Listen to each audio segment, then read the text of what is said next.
बहुत दिनों बाद कुछ वक्त मिला है आप लोगों से रूबरू होने का। वक्त ही नहीं मिल पाता है कुछ भी रिकॉर्ड करने का।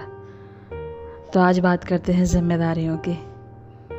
कैसे सीख जाती हैं वो लड़कियां आनन फानन में रसोई की बातें, जिसने हॉस्टल के रूम में आधी ज़िंदगी गुजार दी और लगभग आधे से थोड़ा ज़्यादा दिन गुजार देती है अब रसोई के रख रखाव में।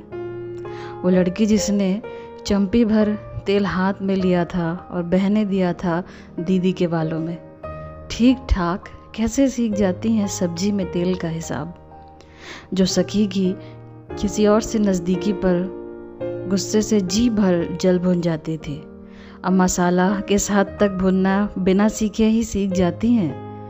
वो लड़की जो दिन रात अपने शौक़ सबको सुनाती थी, अब क्यों कहती है कि खाना शौकिया ही बनाना भाता है उससे। वो लड़की जिसने झांका था माँ की रसोइयों में पकते खाने की खुशबू पाने को और पूछा था, कैसे कर लेती हो माँ तुम ये सब। वो लड़की समझ जाती है अचानक कि माँ कैसे कर लेती थी। वो लड़की जिसकी माँ ने नहीं सिखाया गोल रोटियों का समीकरण, जो ये कहती थी पढ़कर अपना हृदय भरो, पेट भरना तो तुम सीख ही लोगी एक दिन।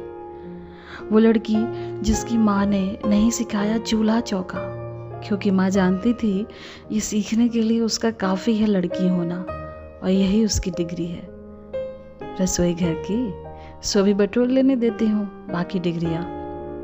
सच ही तो कहा है कि लड़कियों को कुछ सिखाना नहीं पड़ता, जिम्मेदारियाँ सर पर पड़ते ही सभी लड़कियाँ सीख ही जाती हैं। तो बात सिर्फ लड़कियों की ही नहीं, लड़कों की भी है। उनके ऊपर भी बहुत सारी जिम्मेदारियां होती हैं और वो उसे बखूबी निभाते हैं। तो उनके दिल की एक बात है जो मैं आपसे अभी जाहिर कर रही हूँ कि मैं एक आम सा लड़का हूँ जो निकलता है हर रोज़ पेट के खातिर बसों ट्रेन में धक्के खाता, पहुँचता है एक 6x6 के क्यूबिकल में और करता है इंतज़ार हर महीने के आखिर में महज चंद रुपयों का, जिसे सैलरी कहती है ये सारी दुनिया और मैं कहता हूँ तनख्वाह। तुम ही कहो जिसका तन पल पल नोचा जा रहा हो, वो व्यक्ति कैसे कह दे कि मैं तुमसे प्रेम करता हूँ। तुम्हारी बाहों में सोते हुए जीवन की अंतिम सांसें लेना चाहता हूँ। मैं डरता हूँ खुद से, अपनी पल पल होती मृत्यु से। मैं कैसे कह दूँ कि आसमां से चांद सितारे तोड़कर मैं तुम्हारी मांग में भर दूंगा, जबकि 1 गज निजी ज़मीन के लिए मैं तोड़ता हूँ गुल्लकें और एफडी।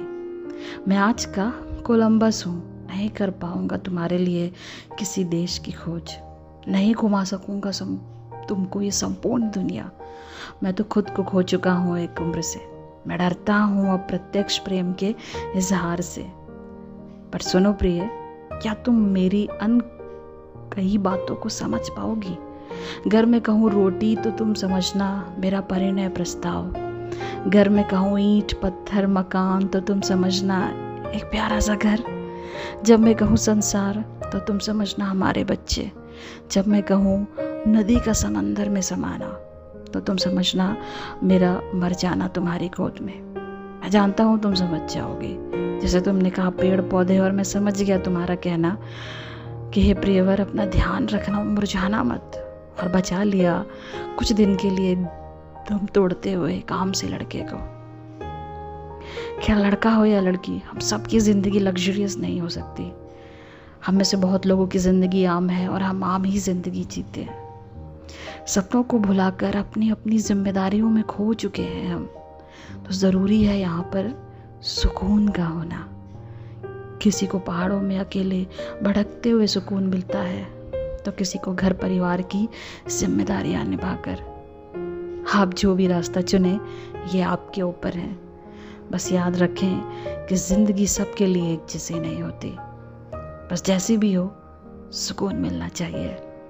आप सुन रहे थे मौसम की बातें, मौसमी के संग चल मिलूंगी।